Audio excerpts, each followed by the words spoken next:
सप्रेम जय भीम सगळ्यांना। मी सुरेखा पैठणे।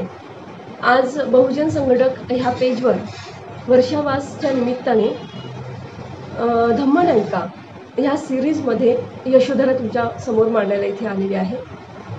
बहुजन संघटक ह्या पेजने मला वाटतं लॉकडाऊन काळापासून खूप चांगले उपक्रम सुरू केलेले आहेत। ऑनलाईन सत्र घेतलेले आहेत आणि ह्या ऑनलाईन सत्रांमधून घरी सगळा भारत बसलेला असताना चळवळ खूप नव्या जोमाने उभी राहिलेली होती।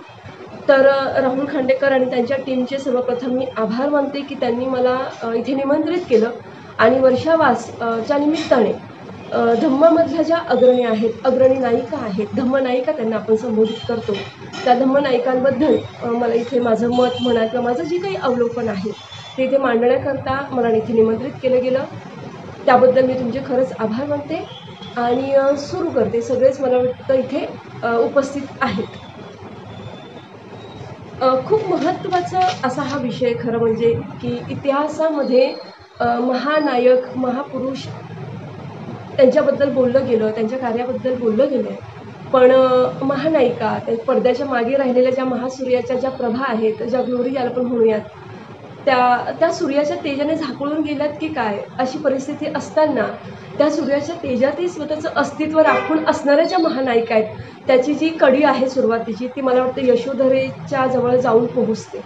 मला फार प्रकर्षाने असं वाटतं, कारण यशोधरेबद्दल धांडोळा घेतला असता माझं वाचन तसं कमी आहे, कारण आपण कितीही वाचलं तरी ते कमीच असतं, कारण अफाट साहित्य आहे। पण यशोधरेबद्दल खूप गांभीर्यपूर्वक इतिहासाचा धांडोळा घेतला असता फार कमी तिचा उल्लेख आढळतो। बुद्धपत्नी म्हणून, सिद्धार्थाची पत्नी म्हणून, राहुल माता म्हणून, भद्रा कात्यायनी म्हणून, गोपा ते भद्रा कात्यायनी हा तो तिचा प्रवास आहे, हा खरं तर मला फार भावतो।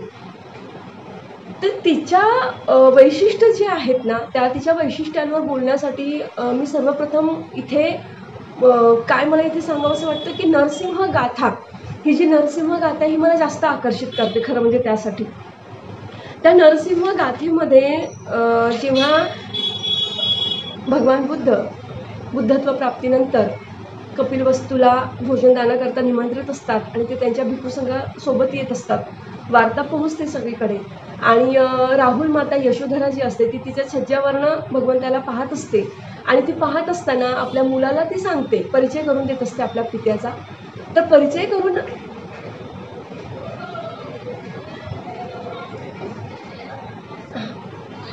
करून देत असताना तिने ज्या 9 पदांचं 9 गाथेचं जे संकलन आहे ते नरसिंह गाथा म्हणून आहे, ते मी परत आज नव्यानं ऐकलं। ते इतकं काव्यमय प्रतिभा तिची आहे की तिला आद्य कवयित्री का म्हटलं जाऊ नये, कारण तसं पण इतिहास जो आहे महाराष्ट्राचा म्हणा किंवा भारताचा जो इतिहास आहे तो सतत 2 संस्कृतीचा इतिहास राहिलेला आहे, जय पराजयाचा इतिहास राहिलेला आहे। त्यामुळे पाली भाषेच्या साहित्याला सतत इथल्या मेन स्ट्रीम साहित्याने, मुख्य धारेतल्या साहित्याने बाजूला ठेवलेलं आहे। पण नरसिंह गाथा आज मला तुम्हाला तुमच्यासमोर फक्त एक पहिलं छंद मी त्यातला घेते की चक्क वरंकित रक्त सुपादो लखन मंडित आयत पन्नी चामर छत्त विभीषित पादो यस्सै तुह्य पिता नरसिंहो। तर राहुलाला आपल्या पित्याची ओळख करून देताना त्याचे जे वेगवेगळे पैलू आहेत त्या वेगवेगळ्या पैलू यशोधरा त्या राहुल समोर मांडती आहे आणि त्या सगळ्या नरांमधला जो सिंहासारखा आहे तो तुझा पिता आहे। मित्रांनो, मैत्रिणींनो, हे इतकं सुंदर आहे की खरोखर आद्य कवयित्री का म्हटलं जाऊ नये यशोधरेला, किंवा यशोधरेच्या गुणांची जेव्हा आपण उजळणी करतो, तिच्या एकूण ऐतिहासिक व्यक्तिमत्वाची जेव्हा आपण उजळणी करतो तेव्हा का म्हटलं जाऊ नये। यशोधरेला जेव्हा भगवान बुद्ध आणि त्यांचा धम्म हे डॉक्टर बाबासाहेब आंबेडकर लिखित ह्या धम्मग्रंथामध्ये बाबासाहेबांनी सुद्धा तिचं वर्णन करताना धैर्यशील, सद्गुणांची खाण असलेली किंवा तिच्या मनोधैर्याची साक्ष देणारी असं तिचं वर्णन केलेलं आहे। मला असं वाटतं यशोधरेच्या व्यक्तिमत्वाकडे आपण पाहत असताना खरं म्हणजे मैथिली शरण गुप्त ह्या कवींनी त्यांचं जे खंडकाव्य आहे त्या खंडकाव्यामध्ये तिचं एक वेगळं चित्रण आपल्यासमोर केलेलं आहे की सखी वे मुझसे कहकर जाते। सखी वे मुझसे कहकर जाते ह्या कवितेमध्ये खरं म्हणजे तिचा करुण रस आलेला आहे, पण बुद्धाला कुठेतरी आरोपीच्या पिंजऱ्यात उभं केलेलं आहे। पण तसं नाही आहे। जेव्हा आपण इतिहासाचा धांडोळा घेतो आणि सिद्धार्थ आणि यशोधरा ह्या दोघांच्या नात्याकडे जेव्हा आपण बघतो तर त्या दोघांच्या नात्यामध्ये एक खूप छान असं मैत्र आहे, जे मैत्र एका पतीपत्नीच्या नात्यात खरं म्हणजे असायला पाहिजे असतं. आणि पतीपत्नीच्या किंवा कुठल्याही नात्यातलं मैत्र हा खरं तर माझ्याही फार जिव्हाळ्याचा विषय आहे. आणि ह्या मैत्रलाच भगवान बुद्धांनी फार मोठं स्थान दिलेलं आहे की तुमच्या नात्यामध्ये प्रेम असू दे किंवा नसू दे, पण तुमच्या नात्यामध्ये परस्परांमधलं मैत्र असलं पाहिजे, हे भगवंतांनी पण खूप ठामपणे सांगितलेलं आहे. आणि यशोधरेच्या व्यक्तिमत्वाचा धांडोळा घेत असताना, यशोधरेच्या व्यक्तिमत्वाचा मागोवा घेत असताना तिला धम्मनायिका का म्हटलं गेलं, हा माझ्या बुद्धीनुसार, आकलन क्षमतेनुसार मी जेव्हा धांडोळा घेते तेव्हा तिच्या व्यक्तिमत्वाचे फार ठळक असे काही गुण आहेत, ते मला इथे तुमच्या समोर ना मांडावेसे वाटतात. खरं तर हा एकतर्फी संवाद आहे, पण मला माहिती तुम्ही इथे सगळेच उपस्थित झालेले आहात आणि मला दिसत आहेत बरेच लोक इथे आलेले आहेत, त्यामुळे थँक्यू तुम्ही इथे उपस्थित झालेला आहात. मोबाईल थोडासा आडवा ठेवला त्यामुळे मला कमेंट काही वाचता यायच्या नाही, पण तुम्ही कमेंट करत राहा, मी थोडंसं वाचते त्याच्यामधलं. तर यशोधरेच्या व्यक्तिमत्वाचा धांडोळा घेत असताना तिच्या व्यक्तिमत्वाचे काही पैलू आहेत, तिच्या स्त्रीत्वाचे काही पैलू आहेत, ते मला प्रचंड आकर्षित करतात. त्याच्यामधला सगळ्यात महत्त्वाचा पैलू म्हणजे निश्चयी यशोधरा, तिच्या स्त्रीत्वाची आब राखणारी यशोधरा, तिच्या स्त्रीत्वाच्या सो कॉल्ड इगोमध्ये न जाता, फेमिनिझममध्ये न जाता, स्त्रीत्वाचा असा मोठा फुगा न फुगवता तिच्या स्त्रीत्वाची आबरू राखत ती स्वतःला व्यक्ती म्हणून विकसित करणारी मला वाटते. सिद्धार्थाचं आणि यशोधरेचा जेव्हा विवाह निश्चित होतो आणि यशोधरेचं तेव्हाच्या कालाप्रमाणे स्वयंवर दंडपाणी राजा स्वयंवर आयोजित करतो, कारण तेव्हा वधूला विवाहाची किंवा वराची निवडीची सोय होती, तिच्या मर्जीने थोडंसं चालत होतं. आणि मग त्या स्वयंवरामध्ये देशोदेशीच्या राजकुमाराला निमंत्रण जातं आणि त्या निमंत्रणानंतर यशोधरा उभी राहते, परंतु तिचा निश्चय असतो की तिने मनाने सिद्धार्थाला वरलेलं असतं. आता ऐतिहासिक संदर्भानुसार असं कळतं की सिद्धार्थ आणि ते परस्परांचे नातेवाईक पण असतात, दंडपाणी, कोलिय आणि कपिलवस्तूचे शाक्य. तर तिने मनोमन वरलेलं असतं, पण दंडपाणीच्या कानावर सिद्धार्थाच्या, साधू मुनीच्या किंवा त्याच्या संन्यस्ताकडे झुकलेल्या व्यक्तिमत्वाच्या वार्ता कानावर गेलेल्या असतात. त्यामुळे तो चिंतित असतो की आपल्या मुलीने जर सिद्धार्थाला वरलं तर यांचा संसार कसा यांचं दाम्पत्य जीवन कसं सुरक्षित राहील किंवा यांचं दाम्पत्य जीवन त्या पद्धतीने वाढेल का, कारण याला सिद्धार्थाला ऋषी मुनींच्या सहवासाची आवड आहे.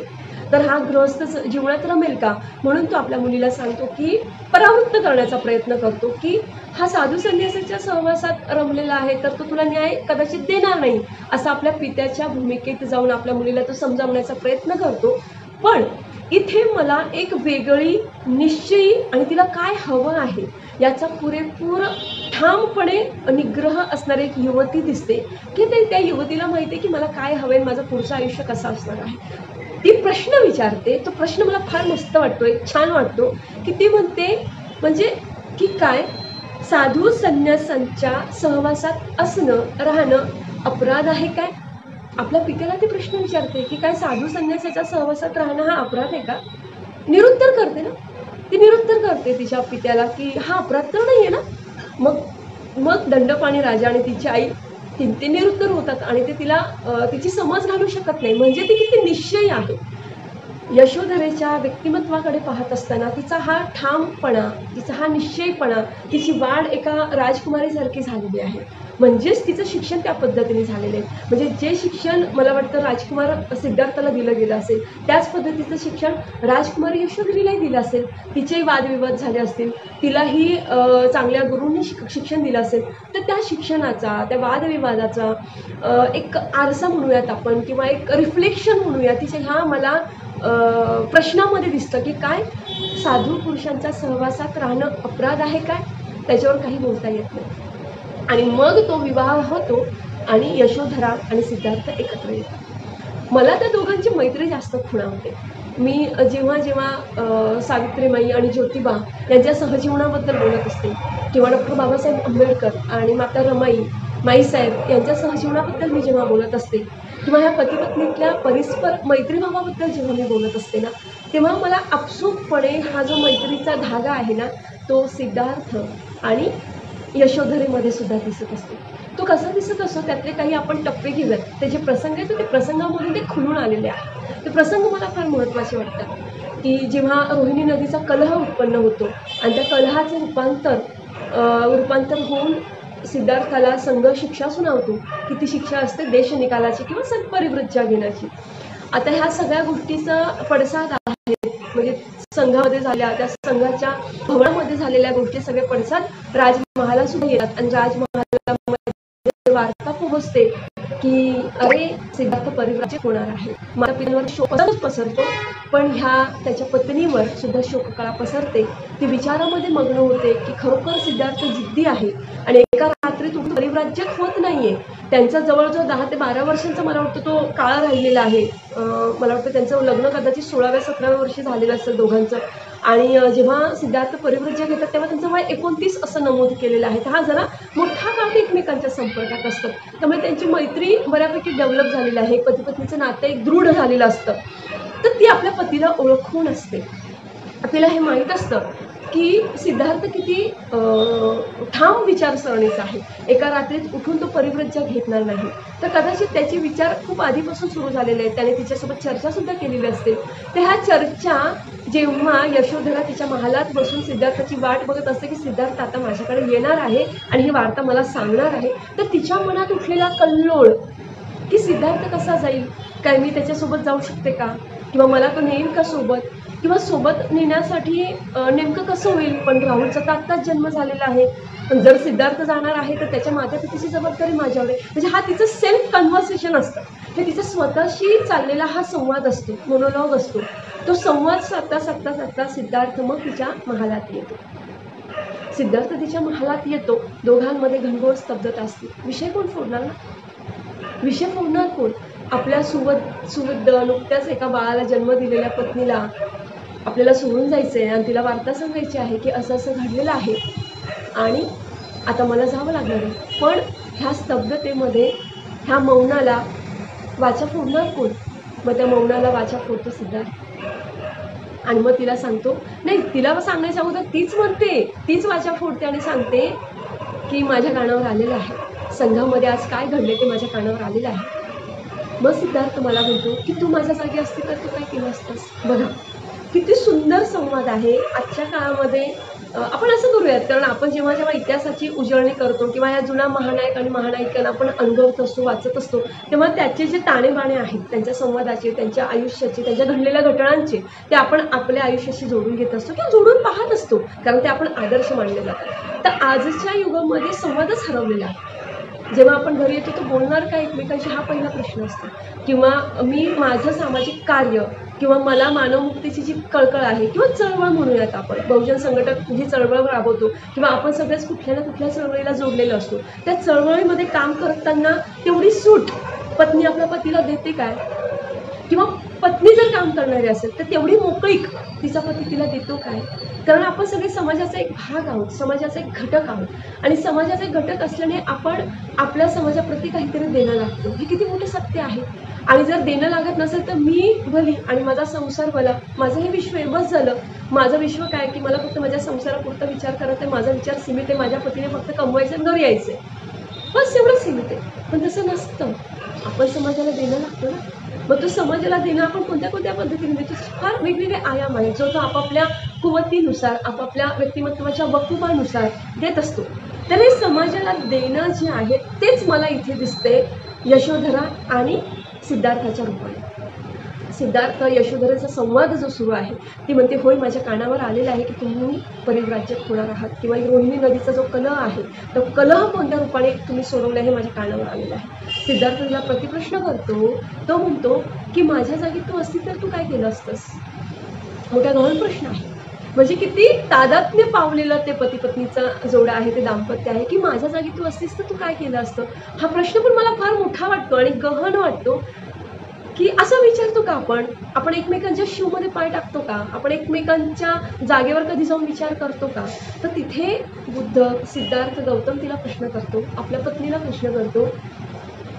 त्याने अनुमती, सिद्धार्थाला यशोधरेने अनुमती दिली ती रात्र. आता त्या रात्रीबद्दल आपण बोलूयात. ती रात्र किती काळा रात्र असेल यशोधरेसाठी आणि तेवढीच सिद्धार्थासाठी सुद्धा. एवढ्या चांगल्या चांगल्या संसारावर कोण सगळ्या गोष्टी आगीमध्ये झोपून जाईल आणि इतक्या सुंदर पत्नीला, इतक्या देखण्या नवजात मुलाला कोण टाकून निघून जाईल.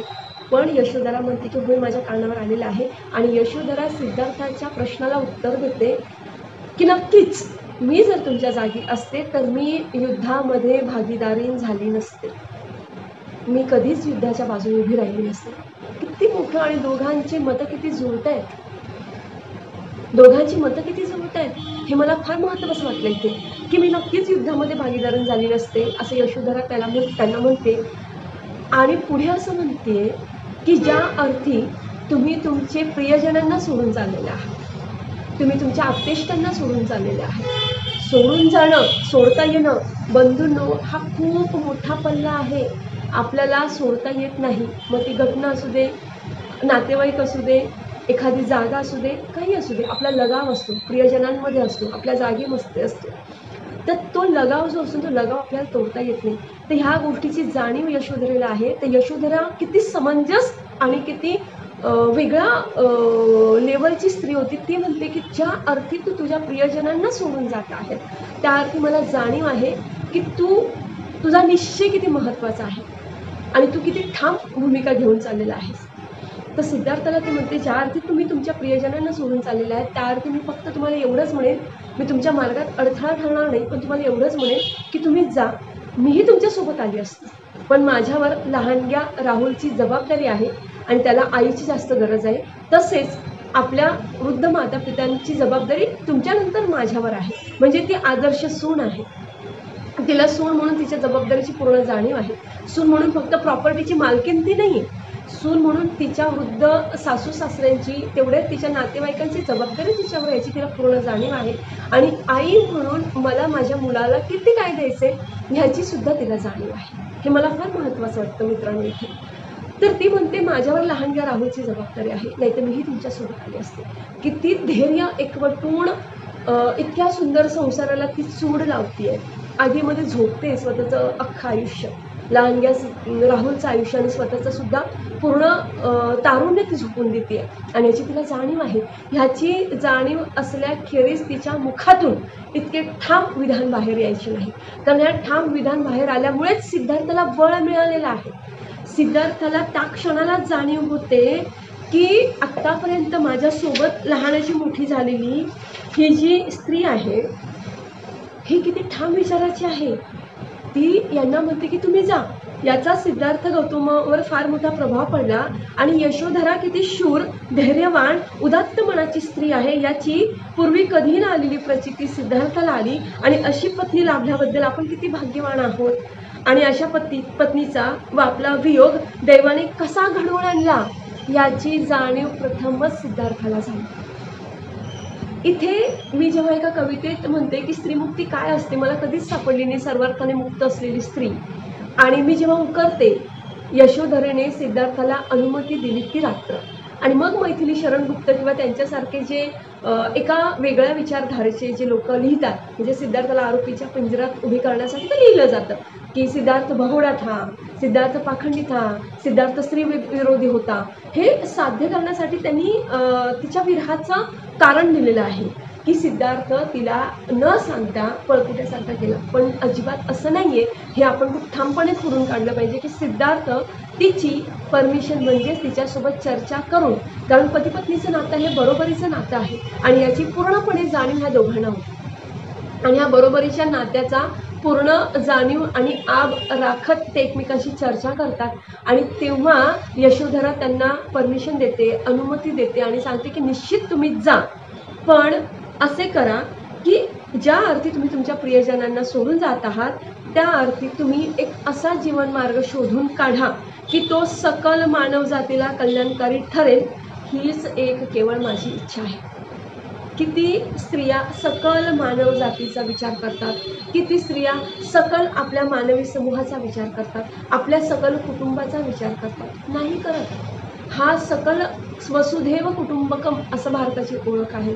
आणि मानव हा समूहप्रिय प्राणी आहे असं म्हटलं जातं. आपल्याला समूहात राहायला आवडतं. पण समूहात राहायला आवडतं म्हणजे नेमकं कशाला राहायला आवडतं की मी किती सौभाग्यशाली आहे, माझ्याकडे किती वैभव आहे, हे वैभव दाखवण्याकरता का मी समाजात राहते का? नाही. तर ह्याची जाणीव असली पाहिजे की ह्या समाजात मी राहते तर ह्या समाजाच्या माणूस म्हणून उत्थानाकरता माणूस म्हणून उत्क्रांती करता, माणूस म्हणून ह्या समूहाचे उत्थान व्हावं, ह्याकरता मी काय योगदान देते, मी काय योगदान देऊ शकते, हे किती महत्त्वाचं विधान किंवा हे किती महत्त्वाचा विचार यशोधराच्या डोक्यात मला दिसतोय.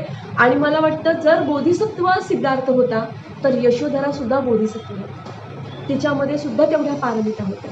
कदाचित सिद्धार्थाची पत्नी म्हणून तिने सुद्धा तिचं शील, तिचं चारित्र्य, तिचं सद्गुण ह्या पारमिता तिने पूर्ण केलेल्या होत्या. कारण एवढा मोठा विचार करणं त्या 29 वयाच्या युवतीला, जिने नुकताच एका सुंदर बाळाला जन्म दिलेला आहे, जिचं यौवन आहे, जी राजवैभवात एक राजकुमारी म्हणून मोठी झाली आणि आता एक राजसी स्त्री म्हणून ती मोठी होत आहे, त्या राजसी स्त्रीला सकल मानव जातीचा का बरे विचार यावा. ह्या विचारामध्ये मला यशोधरेचं एक खूप मोठं आणि एक सिद्धार्थाला पण व्यापून उरणारं व्यक्तिमत्व दिसतंय की ती क्लिअर आहे की तिला काय पाहिजे आणि तिची जडणघडण कशी झालेली आहे आणि तिचा व्यक्ती म्हणून कसा विकास झालेला आहे, हे मला फार महत्त्वाचं वाटतं इथे. तर इथे मला यशोधरा खूप एका पटलावर एक खूप मोठी मनाची स्त्री, एक खूप व्यापक मनाची स्त्री मला इथे दिसत आहे. ज्या स्त्रिया स्त्रीभावामध्ये अडकून पडलेल्या असतात, ज्या स्त्रिया स्त्री असल्याचा इगो बाळगतात, त्या इगो बाळगणाऱ्या स्त्रियांपेक्षा मला यशोधरा कितीतरी मोठ्या पटीने मानव म्हणून मोठी वाटते. कारण स्त्री आणि पुरुष हे दोन वेगळे जेंडर सोडले, लिंगभाव जरी सोडले तरी ते एका मोठ्या पटलावर माणूस आहेत, मानव आहेत, ह्युमन बिईंग आहेत आणि त्या ह्युमन बिईंग असल्याची जाणीव तिला किती होती हे मला इथे फार महत्त्वाचं वाटतं. हा जो महाभिनिष्क्रमण जो काळ म्हटला गेलेला आहे सिद्धार्थाचा, घर सोडल्याचा, परिव्रज्या ग्रहण करण्याचा. कारण यशोधरेने जर पायात बेडी टाकली असती, बाळाला पायाशी टाकलं असतं, म्हटली असते की अरे तू हे काय करतोयस, तुला कळत नाही का तुझ्यावर किती मोठी जबाबदारी आहे, किंवा तुला कळत नाही का तू काय करत आहेस, तुला आत्ता एक आपल्याला लेकरू झालेलं आहे, आपल्याला एक छान बाळ झालेलं आहे, त्या बाळाची खूप मोठी जबाबदारी फक्त काही माझ्यावर नाही आहे ना, आपण दोघांनी मिळून त्या बाळाला जन्म दिलेला आहे. तर हे यशोधरा म्हणू शकत होती ना. कारण आई वडिलांना तरी एक वेळ माणूस मागे टाकेल की त्यांचं शब्द तोडेल, मोडेल, पण पत्नी जेव्हा शब्द टाकते तेव्हा पत्नीचा शब्द मोडणं फार कठीण होतं. त्या पत्नीचा शब्द आणि ही पत्नी त्यांना ह्या मार्गामध्ये सोबत करणारी आहे की तू जा, मी आहे, तुम्ही काम करा, मी आहे. किती स्त्रिया असं बोलू शकतात, किती स्त्रिया पूर्ण वेळ समाजाचं काम करणाऱ्या कार्यकर्त्याला सांभाळू शकतात, किंवा किती स्त्रिया आपला पती कुठल्या तरी सामाजिक कार्यात जोडला गेलेला आहे किंवा आपला पती कुठल्या तरी सामाजिक चळवळीत जोडला गेलेला आहे हे सहन करतात, नाही करत. त्या उलट त्यांना म्हणतात की काय तुमचं कशाला पाहिजे, तुम्हाला मित्र मैत्रिणी किंवा कशाला पाहिजे, तुम्हाला चळवळी रिकामी कशाला दिली पाहिजे, घरात बसा. पण काय करणार आहोत आपण. म्हणजे हे खूप माझं कदाचित मी मगाशीच म्हटल्याप्रमाणे की यशोधरा मी मानते ना, तर मला उमगलेली यशोधरा मी मानते. मी काही कोणी मोठी तत्वव्यक्ती नाही आहे, मी खूप तुमच्यासारखी साधीसुधी बाई आहे. पण जेव्हा आपण बोलत असतो आणि या मोठ्या स्त्री पुरुषांचा आपण आदर्श घेत असतो, तर सुरेखा पैठणीला उमगलेली स्त्री, सुरेखा पैठणीला उमगलेली यशोधरा मी तुमच्या पुढे मांडण्याचा प्रयत्न करते. कदाचित तो प्रयत्न फार तोकडा असेल, पण मला उमगलेली यशोधरा मी तुम्हाला मांडते. तर हे दोन प्रसंग मला फार महत्त्वाचे वाटते. पहिला प्रसंग जेव्हा ती स्वयंवरामध्ये आपल्या पित्याला सांगते की काय साधू संन्याशांच्या सहवासात असणं अपराध आहे का, आणि दुसरा प्रसंग की सिद्धार्थ तिची अनुमती घ्यायला येतात आणि ती सिद्धार्थाला अनुमती देते आणि अनुमती घेऊन खूप जड अंतकरणाने, खरं तर हा वियोगाचा खूप मोठा सेपरेशनचा काळ आहे की आता आपल्याला आपला पती दिसणार नाही, परिव्रज्या घेतोय म्हणजे त्याचं मन भरल्यावर तो परत येईल याची तिला खात्री आहे की तो येणार नाही, कारण ती सिद्धार्थाला पुरेपूर ओळखून आहे. सिद्धार्थाने निश्चय केला म्हणजे ती एका रात्रीत घडलेली घटना नाहीये, अनेक वर्ष त्याने चिंतन केले, त्याने हा मार्ग खूप सुविध्यपणे निवडलेला ह्याची जाणीव यशोधरेला आहे. आणि तिला हेही माहिती आहे म्हणजे आपली ही जी भेट आहे पती पत्नी म्हणून, ही भेट आपली आता शेवटची आहे. राहुलचा पिता म्हणून आणि माझा पती म्हणून सिद्धार्थ जो माझ्या समोर उभा आहे हे आता शेवटचं आहे, ह्याची जाणीव यशोधरेला त्या काळ रात्री पूर्णपणे झालेली आहे. आणि ती रात्र जेव्हा जेव्हा सुरेखा पैठणी म्हणून उकरत जाते तेव्हा तेव्हा माझ्यातली कवयित्री पण जागृत होत असते, माझ्यातली संवेदनशील आई जागृत होत असते, माझ्यातील खूप एक प्रेमव्याकुळ प्रेमिका जागृत होत असते. तिने कसा निरोप दिला असेल तिच्या प्रियकराला, तिच्या मित्राला, तिच्या मुलाच्या पित्याला कसा निरोप दिला असेल. निरोप देणं किती अवघड गोष्ट आहे आणि ही अवघड गोष्ट तिने किती सोपी केली ना. सिद्धार्थासाठी हा सगळ्यात अवघड प्रसंग होता की मी निरोप कसा घेऊ, तिच्या नजरेला नजर मी कसा देऊ? आणि हा एवढा मोठा शांततेचा भंग यशोधरा स्वतः करते आणि सिद्धार्थाला हलकं करते, त्याच्या निर्णयाला हलकं करते की हो, तू जो निर्णय घेतलाय तो योग्य आहे आणि तुम्ही जा, तुम्हाला माझ्या खूप साऱ्या शुभेच्छा आहे आणि असा मार्ग शोधून काढा की तो सकल मानव जातीच्या कल्याणाचा असेल. किती खात्री होती आपल्या पतीच्या कार्याची, आपल्या पतीच्या मार्गाची, तिला किती खात्री होती. एवढं सामंजस्य परस्परांमध्ये असलं पाहिजे. नाही सापडत, कुठेच नाही सापडत हे सामंजस्य, कुठेच सापडत.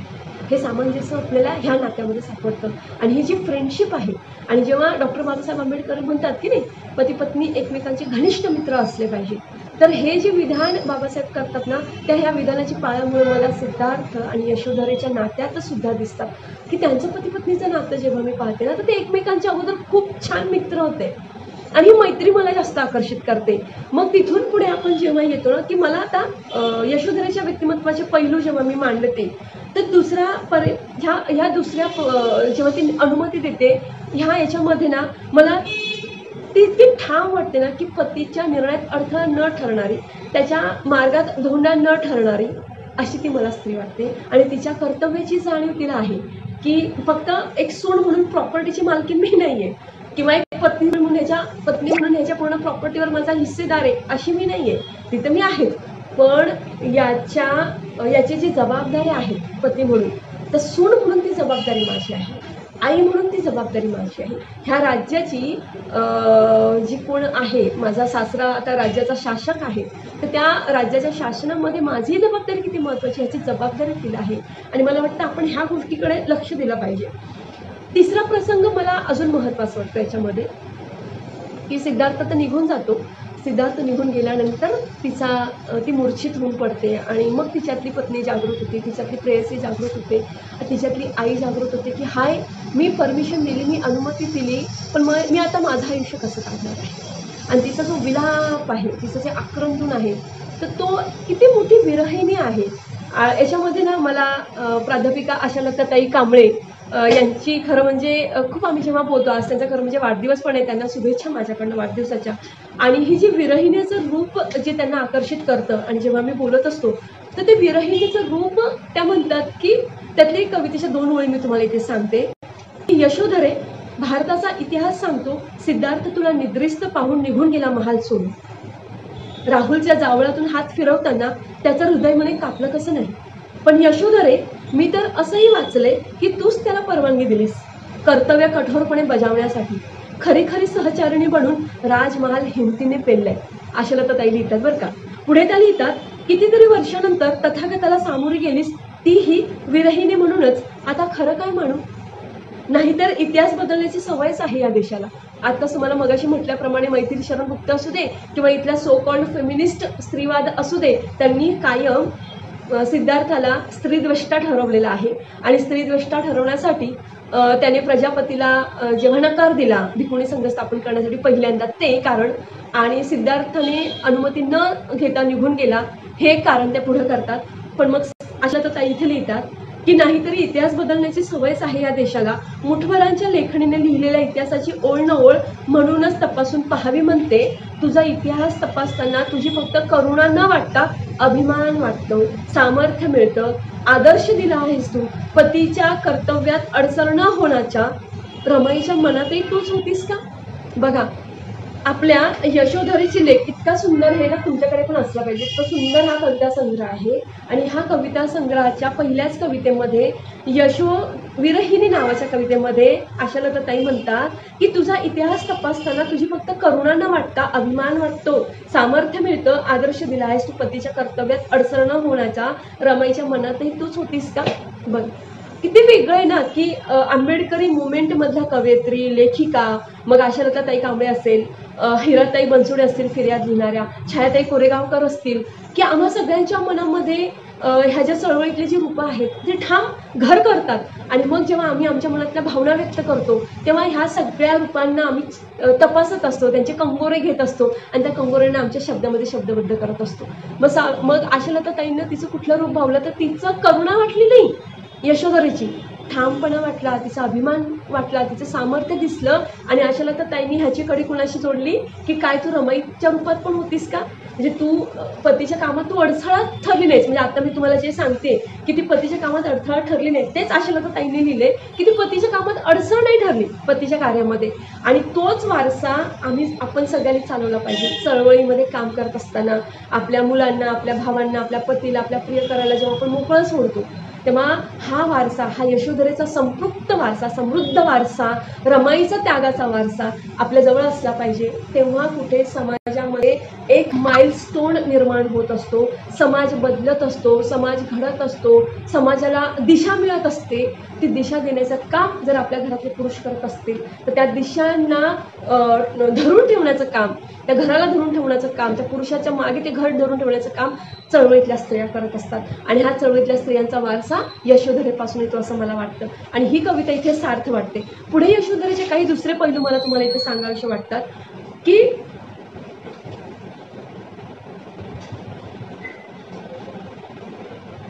भगवंताला बुद्धत्व प्राप्त होतं. सिद्धार्थ बुद्ध होतात, सिद्धार्थ बोधीला उपलब्ध होतात. आणि त्याच्यानंतर 7 वर्षाचा काळ गेलेला आहे. घनघोर तपश्चर्या, घनघोर सगळ्या गोष्टी झालेल्या आहेत. आणि ह्या सगळ्या वार्ता राजमहालात कोण ना कोण घेऊन येत असतं. मग सिद्धार्थाने केशवपन केलं, तर इकडे यशोधरा पण केशवपन करते. सिद्धार्थाने सुगंधी सगळ्या गोष्टीचा त्याग केला, सगळ्या वस्त्रांचा त्याग केला. ते काशाय कठीण वस्त्र धारण करतायत, तर ही पण इकडे पीतवस्त्र धारण करते यशोधरा. सिद्धार्थ एकभुक्त झालेला आहे. सिद्धार्थ फक्त एकाच वेळेस जेवण करतात. हे जेव्हा यशोधरेला राजमहालात कळतं तर त्या राजमहालामध्ये सुद्धा ती एकभुक्ता होते, म्हणजे एका वेळेस जेवण करते. त्याच्यानंतर जेव्हा तिला कळतं की सिद्धार्थ खाली अंथरूण पालापाचोळाची काही असेल उपलब्ध, काट्या कुट्यावर झोपते, तर ती तिच्या उंची शय्येवर न झोपता ती खाली झोपत असते. किती सामंजस्य ह्या पती पत्नीमध्ये होतं आणि किती तादात्म्य पावलेलं हे नातं होतं, किती एकरूप पावलेलं हे नातं होतं. मला हे खूप आकर्षित करतं खरं म्हणजे, की जिथे संवादच होत नाही, जिथे ह्या पती पत्नीमध्ये बोलायला काय विषय असले पाहिजे, घरी जाऊन मी आता काय बोलणार ना विषय, त्यामुळे मौन असतं. एक न भेदणारी शांतता कधी कधी प्रत्येक घरामध्ये नांदत असते. पण इथे हे पती पत्नी यांच्यामध्ये मैलांचं अंतर आहे. सिद्धार्थ जंगलामध्ये आहे, ही राजमहालामध्ये, ही कर्तव्य तिचं निभावते. तो त्याचा शोध घेतो बुद्धत्वाचा, सकल मानव्याचा शोध तो घेतोय, मानव्याच्या कल्याणाचा तो शोध घेतोय. आणि ही त्याच्या पावलांवर पाऊल चालून ही पण तिच्या आत्मोद्धारासाठी करते. ती काय फक्त पतिप्रेमासाठी करते का, तिच्यामध्ये सुद्धा बोधिसत्वाचे गुण होते, हे खूप महत्त्वाचं आहे. म्हणून ती अर्हत पदापासून तर ती पूर्णपणे निब्बाणाला उपलब्ध झालेली आहे भद्राकात्याना म्हणून. तर हे मला फार मस्त वाटतं, भारी वाटतं, म्हणजे मला आकर्षित करणारं वाटतं. एक उपासिका म्हणून, एक अनुयायी म्हणून, एक स्त्री म्हणून मला जास्त आकर्षित करणारं वाटतं. तर सिद्धार्थाला जेव्हा कपिलवस्तूमध्ये येण्याचं निमंत्रण राजा शुद्धोधन देतात की की तू तुझ्या भिक्खू संघासोबत ये आणि मी तुला भोजनाचं आमंत्रण देतोय, तर मग सिद्धार्थ ते भोजनाचं आमंत्रण स्वीकारतात आणि भिक्षाम देही म्हणत भिक्षाटन करत करत कपिलवस्तूच्या नगरीमध्ये फिरत फिरत फिरत राजमहालात येतात. आणि मग राजमहालामध्ये आपल्या पित्याला, आईला, नातलगांना, भावांना सगळ्यांना भेटतात. आणि मग सगळ्यांची भेट झाल्यावर सभोवार नजर टाकल्यावर जेव्हा ते म्हणतात यशोधरा कुठे, म्हणजे यशोधरा त्यांना दिसत नाही ना, ती यशोधरा कुठे, तर यशोधरा कुठे असं म्हणता क्षणी शुद्धोधन म्हणतात ती तिच्या महालात आहे. आणि ती म्हणाली की माझा मान जर त्यांना राखायचा असेल तर सिद्धार्थ स्वतः माझ्या महालात येते. तर इथे मानिनी यशोधरा खूप सुंदर मला वाटतं बौद्धकालीन आदर्श भिक्षुणी मीनाक्षीताई मुंनी एक छान त्या पुस्तकामध्ये मानिनी यशोधरा नावाने सुंदर लिहिलेला आहे लेख. त्याच्यामध्ये खूप आभार मानते मी या सगळ्यांचे की ह्यांच्यामुळे मला छान वाचायला पण मिळालं, पुन्हा नव्याने त्याची पुनरुक्ती करता आली.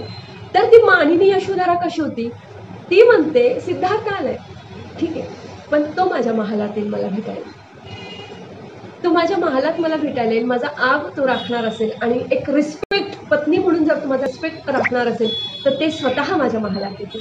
सिद्धार्थ बघा जो बुद्धत्वाला उपलब्ध झालेला आहे, ज्याने सगळे नाते गोते गळून पडलेले आहेत, तो मानवाच्या एका वेगळ्या टोकाला पोहोचलाय. बुद्धत्व ही मानवाची परिसीमा आहे, ती परिसीमा त्याने गाठलेली आहे. तर तो ते उंच टोकावर तो जाऊन विराजमान झालेला आहे, ते बुद्ध झालेले आहे, ते वंदनीय झालेले आहेत ह्या जन्मामध्ये.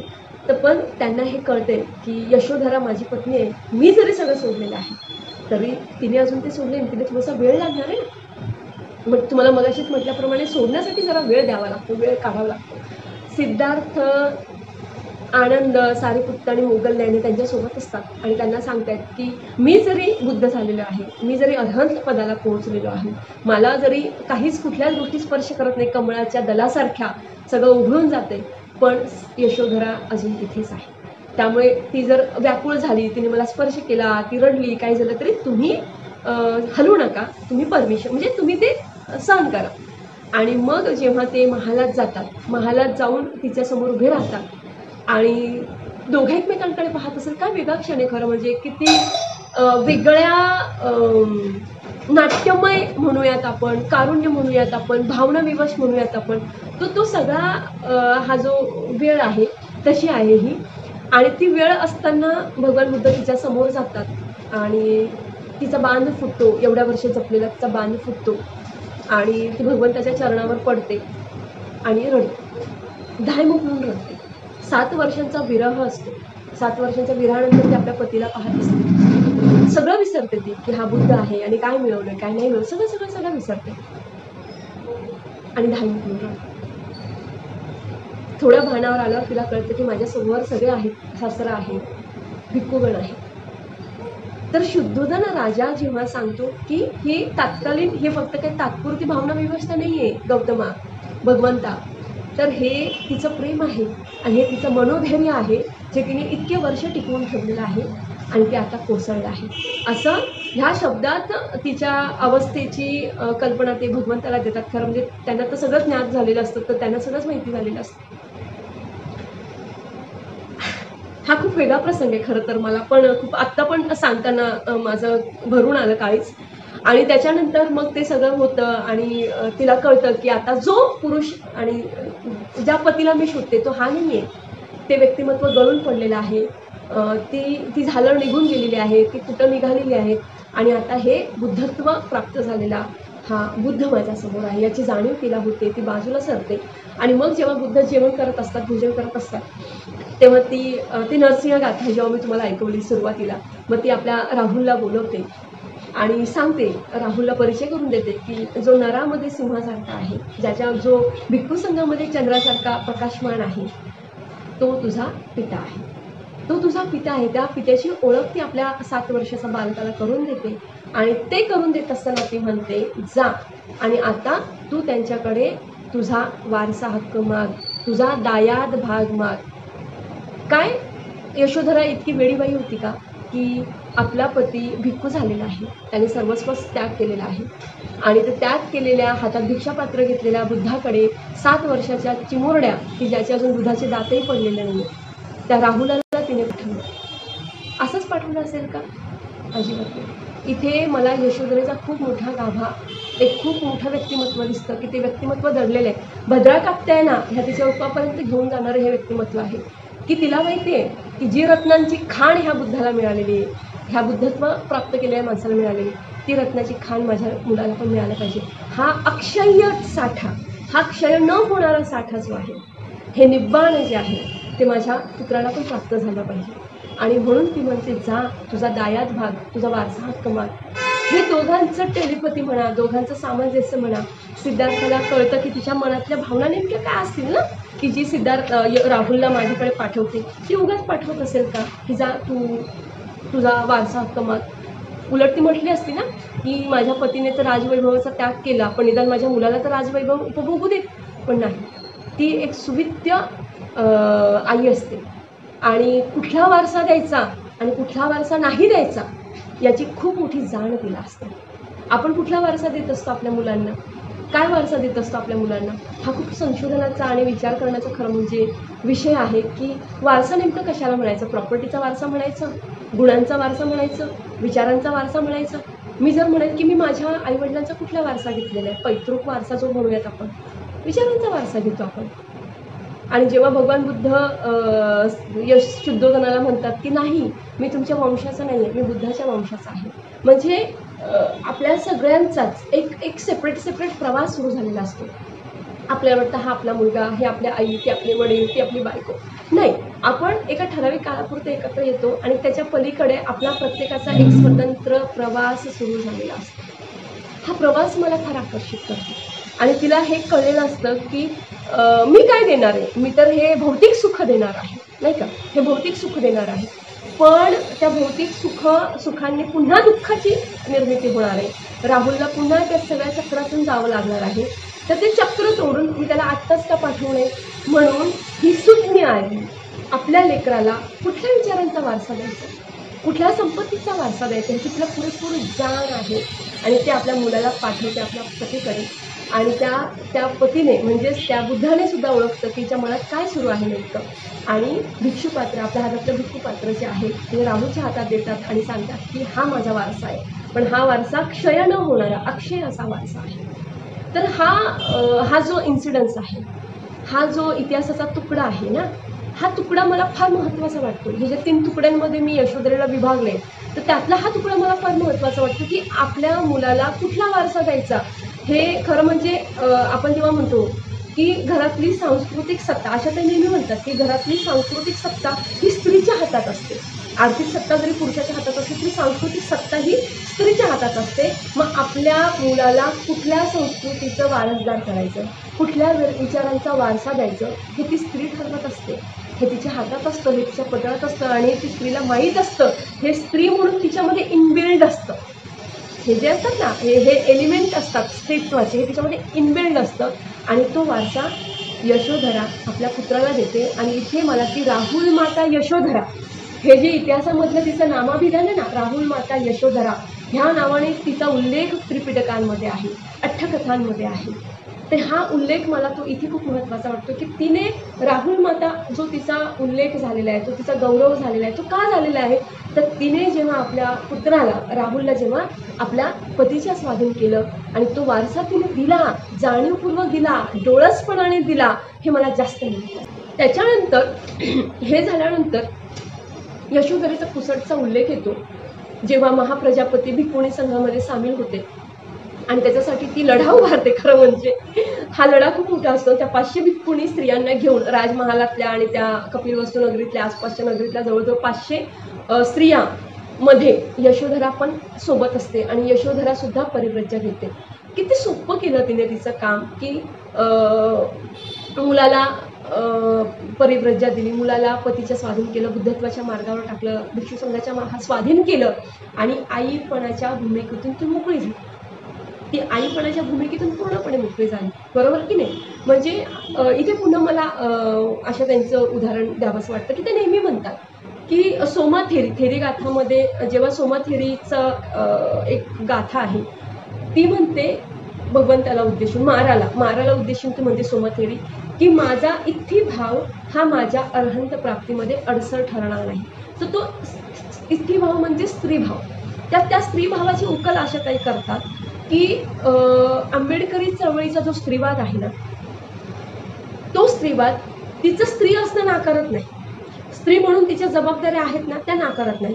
आमचा स्त्रीवाद आमचं स्त्री म्हणून असलेलं जे काय आहे ना ते नाकारत नाही. माझा स्त्रीवाद माझा गर्भाशय नाकारत नाही. माझा स्त्रीवाद माझ्या स्त्री म्हणून ज्या काही कल्पना आहेत ते नाकारत नाही. स्त्री म्हणून माझ्या ज्या जबाबदाऱ्या आहेत, ज्या कर्तव्य आहेत, जी प्रजा उत्पत्ती निर्मिती निसर्गाने मला दिलेली आहे स्त्री म्हणून, प्रजोत्पत्तीचं जे काम आहे ते मी नाकारत नाही, ते करते.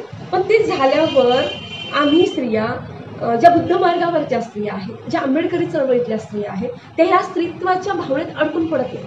हा स्त्रीत्वाच्या भावनेत अडकून न पडता त्या मोकळ्या होतात, त्या पुढे चालतात.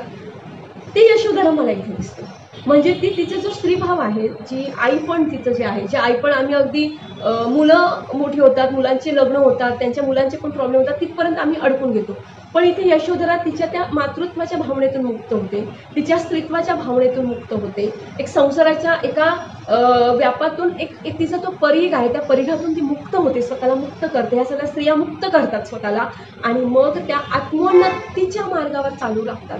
आणि मला वाटतं ही खूप मोठी स्वतंत्रता, हा खूप मोठा एक स्वातंत्र्य मला बुद्ध धर्म देतो, तुम्हाला आंबेडकर धर्म देतो. आणि ते ठामपणे मला म्हणावं असं वाटतं की तुमचं स्त्री असणं तुमच्या आड येत नाही.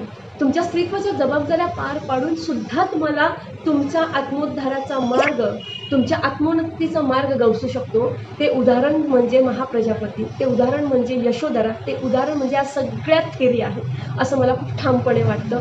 आणि मग हा उल्लेख घेऊन पुढे मी जेव्हा येते तेव्हा ह्या पूर्ण बुद्ध चरित्रामध्ये नंतर राहुल माता यशोधरा, गोपा राहुल माता यशोधरा आणि नंतर भिक्खुणी झाल्यानंतर तिचं नाव आहे भद्रा कात्यायनी. तर गोपा ते भद्रा कात्यायनी हा जो प्रवास आहे ना, हा तिच्या स्त्रीचा प्रवास, एक स्त्री म्हणून जन्माला आलेली, पत्नी, सून, आई आणि नंतर एक भद्रा कात्यायनी म्हणून अर्हंत पदाला पोहोचलेली, निर्वाण पदाला उपलब्ध जाणारी एक महत्त्वाची थेरी मला ती महत्त्वाची वाटते. हा किती मोठा पल्ला आहे, हा किती मोठा व्यापक पल्ला यशोधरेने गाठला, त्या काळातल्या सगळ्याच भिक्खुणींनी गाठलेला आहे. हा पल्ला फार मला महत्त्वाचा वाटतो. आणि यशोधरेच्या व्यक्तिमत्वाकडे जात असताना मला एक शेवटचं व्यक्तिमत्व तिचं मला आणखीन ठामपणे आणि ठळकपणे आठवतं, इथं तुमच्यासमोर मांडावं असं वाटतं. आता मी ते संपवते हे व्यक्तिमत्व सांगून. तिला जेव्हा कळतं की आजची रात्र ही माझी अखेरची रात्र असणार आहे आणि अखेरची रात्र असणार आहे म्हणून ती सिद्धार्थ म्हणजे बुद्धाला भेटायला जाते. जिथे बुद्ध ज्या वनामध्ये किंवा ज्या विहारामध्ये बुद्ध थांबलेले असतात तिथे जाते. अगोदर महाप्रजापती जाते, नंतर यशोधरा जाते.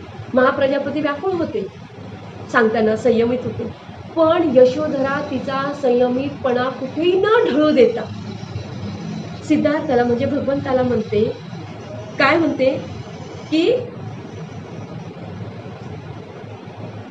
आजची रात्र माझी अखेरची रात्र आहे आणि फक्त हे मी तुम्हाला निरोप घ्यायला आलेले आहे. पण हे निरोप घेताना तिचं एक खूप सुंदर वाक्य भगवान बुद्धाने त्यांच्या धम्मामध्ये नमूद केलेलं आहे की मीच माझं आश्रयस्थान आहे, मीच माझं आश्रयस्थान आहे. म्हणजे मला कुणाच्या अनुमतीची, मला कुणाच्या परवानगीची, मला कुणाची गरज नाही आहे. मी निर्वाणाला उपलब्ध झालेलं आहे, मी निर्वाण पद अनुभवलेलं आहे आणि आता इथलं माझा हा जन्म सुफळ झालेला आहे. मला कुणाच्या आश्रयाची गरज नाही आहे. किती संयमित आणि किती मानी आणि किती सेल्फ कॉन्फिडन्स, सेल्फ एस्टीम असलेली बाई आहे ही. हे मला फार आकर्षित करतं खरं म्हणजे. आणि तिचं हे वाक्य जे बाबासाहेबांनी सुद्धा नमूद केलेलं आहे ह्या पुस्तकामध्ये, मीच माझं आश्रयस्थान आहे. आपल्या जीवनातील सर्व विघातिक प्रवृत्तीवर तिनं विजय मिळवला होता. ती केवळ आणि केवळ आपलं ग्रॅटिट्यूड, आपलं कृतज्ञता व्यक्त करायला आली होती. कारण सिद्धार्थामुळे तिला हा मार्ग गवसला होता, कारण सिद्धार्थामुळे ती स्वतःला तपासून पाहू शकली होती, कारण सिद्धार्थामुळेच ती स्वतः या मार्गावर चालली होती आणि सिद्धार्थामुळेच ती कदाचित ह्या मार्गाला उपलब्ध झाली, ती निर्वाणाला उपलब्ध झाली. बंधूंनो, मला ह्या 4 टप्प्यांमध्ये मी जेव्हा यशोधरेला बघते, ह्या टप्प्यांमध्ये यशोधरा मला बुद्धाच्या तोलामुलाची किंवा ती जर कदाचित एक बुद्ध स्त्री म्हणून मला ती दिसते आणि बोधिसत्वाचे सगळे गुण मला तिच्यात दिसते. सद्गुणांची खाण तिला जेव्हा छन्न, भगवान बुद्धाचा सेवक जो असतो, तो सेवक जेव्हा पराभक्त करण्याचा प्रयत्न करतो भगवंताला परिवृज्य घेण्यापासून, तर ते वाक्य की सद्गुणांची खाण असलेली तुमची पत्नी, तिला तुम्ही सोडून जात आहात. म्हणजे आपला सासरा पण जेव्हा सुनेचा उल्लेख करतो तर तिच्या मनोधैर्याची साक्ष ते देतात आणि सिद्धार्थ पण जेव्हा परत येतात घरी राजमहालामध्ये भोजनासाठी, तेव्हा ते तिच्या ह्याच मनोधैर्याची साक्ष देतात आणि म्हणतात की त्यावेळे त्या मला परमिशन ज्या रात्री दिली, अनुमती ज्या रात्री दिली, त्या धैर्याची तुलना आणि तिच्या महान अलौकिक गुणांची तुलना मी कशाशीच करू शकत नाही. म्हणजे इतकं स्वतःचं चारित्र्य, स्वतःचं सद्गुण, स्वतःचा सन्मार्ग, म्हणजे कुणालाही काहीही सिद्ध न करता आपण ह्या मार्गावर चालू शकतो, आपण हे बुद्धत्वाला उपलब्ध राहू शकतो आणि स्त्री असल्याचा कुठलाही अडसर आपल्यावर होत नाही. स्त्री म्हणून आडखाटी येत नाही किंवा कसला तरी फोल स्त्रीवादमध्ये मी अडकत नाही. मी स्त्री म्हणून निसर्गाने मला काय कर्तव्य दिलेले आहे, स्त्री म्हणून घराने मला काय कर्तव्य दिलेले, ते पार करून मग मी माझा आत्मोन्नतीचा मार्ग शोधू शकते. ही किती मोठी मोकळीक ह्या सगळ्या स्त्रियांच्या मार्गावर चालत असताना मला पण मिळाली, तुम्हाला पण मिळाली. मला वाटतं वर्षावास सुरू आहे आणि वर्षावासाचं महत्त्व काय आहे आपल्या सगळ्यांनाच माहिती आहे. तर धम्मनायिकेमध्ये यशोधरा आता मला वाटतं मी मागे काल परवा अतुल भोसेकर सरांसोबत जेव्हा चर्चा केली की मी नेमकं काय मांडलं पाहिजे, तर ते म्हणाले की तिचं नरसिंहगाथा ही खरं म्हणजे आद्य कवयित्री का म्हणून आहे आपण तिला, हा एक वेगळा अँगल मला दिला. तर ते इतकं सुंदर पुन्हा नव्याने आलं की ते कोणी काव्य रचलं माहीत नाही, परंतु जेव्हा आपल्या पतीचे गुण, आपल्या पिता कसा असावा हे जेव्हा सांगते एखादी स्त्री, तर ती कशी सांगितली असेल ना, ती किती काव्यमय पद्धतीने त्याच्यात आलेलं. तुम्ही पुन्हा एकदा ती नरसिंहगाथा खरंच ऐका दुसरी गोष्ट मला आणखीन वाटतं की स्त्री सदैव सरेंडर करायला तयार असते किंवा ती झोकून द्यायला तयार असते, पण बशर्ते बात इतनी होनी चाहिए, म्हणजे एकच असायला पाहिजे की तो जो पुरुष आहे तो हिमालयाच्या उंचीचा असला पाहिजे. त्याची उंची पुरुष म्हणून, पालक म्हणून, एक पालनकर्ता म्हणून एक तो त्या उंचीचा असला पाहिजे. तेव्हा स्त्री पूर्णपणे आपलं आयुष्य, आपलं जे काही आहे ते सगळं झोकून देते. आणि मला वाटतं जेव्हा मी सिद्धार्थ आणि यशोधरा ह्या दोघांच्या नात्याचे ताणेबाणे, ह्या दोघांच्या नात्यांचे बंध अनुबंध जेव्हा पाहत असते ना, तेव्हा मला हे खूप प्रकर्षाने जाणवतं. त्या दोघांच्या नात्यामधला रिस्पेक्ट तो खूप महत्त्वाचा आहे. एकमेकांच्या प्रती असलेला आदर मला जाणवतो, एकमेकांच्या प्रती असलेला मैत्रभाव मला जाणवतो, एकमेकांच्या मार्गाचा आदर मला जाणवतो, निर्णयाचा आदर मला जाणवतो. हे खूप गोष्टी आहेत. मला वाटतं जेव्हा आपण वर्षावासामध्ये ग्रंथपठण करतो, वर्षावासामध्ये आपण जेव्हा ह्या मोठ्या मोठ्या व्यक्तींचा उजाळा आपण करत असतो व्यक्तिमत्वाचा, त्यांच्या कार्याचा, तेव्हा आपण काय घेतलं पाहिजे, आपल्यामध्ये कुठले गुण विकसित केले पाहिजे. कारण आपण सतत एक इव्हॉल्व होत जाणार आहोत ना, आपण दिवस रात्र उत्क्रांत होत जातो, उत्क्रांत होत जाणार आपण आहोत. तर मग आपण आपल्यामध्ये काय डेव्हलप केलं पाहिजे. तर मला वाटतं की आज मी यशोधरा जेव्हा तुमच्या पुढे मांडली आणि यशोधरा मांडत असताना मी तुमच्या पुढे एक कवितेच्या रूपात सुद्धा मांडली किंवा ह्या सगळ्या रूपात पण मी तुमच्यासमोर मांडण्याचा प्रयत्न केला आणि तिचे काही गुण मला कशा आकर्षित करतात हे तुमच्या पुढे मांडले. मला वाटतं आता मी संपवते आणि संपवत असताना फिर्याद कविता संग्रहातली हिराताई बनसोडे यांची एक कवितेतल्या काही ओळी मी तुमच्या पुढे मांडते आणि ह्या कवितेने मला वाटतं आजच्या ह्या व्याख्यानाचा म्हणा किंवा माझ्या मनोगताचा मी समारोप करणार आहे. तुम्हाला कसं वाटलं ते नक्की मला सांगा. तर हिराताई बनसोडे यांची कविता आहे. कवितेचं शीर्षक आहे यशोधरा. यशोधरे, तू एक जन्मव्याकुळ दुःख स्वप्न, तुझ्याकडे पाहण्याचं निर्लज्ज धाडस होत नाही. बुद्धाच्या प्रकाशाने आम्ही उजळलो, पण तू मात्र अंधार पचवलास. जीवन काळनिळं होईस्तोवर छिन्न जगून बेचिराग झालीस यशोधरे. तुझा तेजस्वी पण विफल इतिहास पाहताना हळवं आभाळ शरण येतं नि अश्रू ढाळतात व्यथित चांदण्या. तुझे अप्रतिम विरही लावण्य संधी प्रकाशासारखे मिटत मिटत बघताना काळजाला खिंडारे पडतात. तुझे मुके निश्वास ऐकताना दफन केल्यासारखे वाटतात सुखाच्या स्वर्गमोहक वल्गणा. एक सांग यशोधरे, इवलाशा मुठीत कसे पेललेस ते अग्नी बंबाळ तुफान. काय सुंदर खरं म्हणजे उपमा दिली आहे किंवा शब्दरचना केली हिराताई बनसोडेंनी. त्या म्हणतात, एक सांग यशोधरे, इवल्या मुठीत कसे पेललेस ते अग्नी बंबाळ तुफान. नुसत्या कल्पनेनेही धरणी फाटत जाते नि आक्रोश करीत लाटा कपाळमोक्ष करतात किनाऱ्यावर. आयुष्य ओघळताना स्मरशील सिद्धार्थाचे शेवटचे प्रयाण चुंबन. आयुष्य ओघळताना स्मरशील सिद्धार्थाचे शेवटचे प्रयाण चुंबन. ओठांचा कोवळा मोहर थरथरला असेल, पण त्या चुंबनाची हृदयद्रावक आग आणि त्याची भयसूचक जाग तुला भावलीच नाही का ग. तुझ्यावर वीज पडली होती नकळत. तो चालला होता दिव्यत्वाकडे, तुझ्या जमिनीपासून दूर दूर दूर. तो गेला, तो जिंकला, तो प्रकाशला. तो गेला, तो जिंकला, तो प्रकाशला. त्याच्या यशगाथा ऐकताना तुझं स्त्रीत्व हमरत असेल. पती न पुत्र हरवलेली तू, पती न पुत्र हरवलेली तू. उन्मळली होतीस केळीसारखी, पण इतिहासाने सांगितली नाही तुझ्या त्यागाची महान कथा. बघा, पण इतिहासाने सांगितली नाही तुझ्या त्यागाची महान कथा. सिद्धार्थाने समाधीचे ढोंग रचले असते तर महाकाव्य चितारले असते तुझ्यावरही. ताई म्हणतात, सिद्धार्थाने समाधीचे ढोंग रचले असते तर महाकाव्य चितारली असती तुझ्यावरतीही. गाजली असतीस सीता सावित्रीसारखी तूही पोथ्या पुराणातून यशोधरे. धिक्कार वाटतो या अन्यायाचा, एकाही बुद्ध विहारात तू नाहीस, इतकी का तू नगण्य. धिक्कार वाटतो या अन्यायाचा, एकाही बुद्ध विहारात तू नाहीस, इतकी का तू नगण्य. पण थांब, अशी व्यथित होऊ नकोस.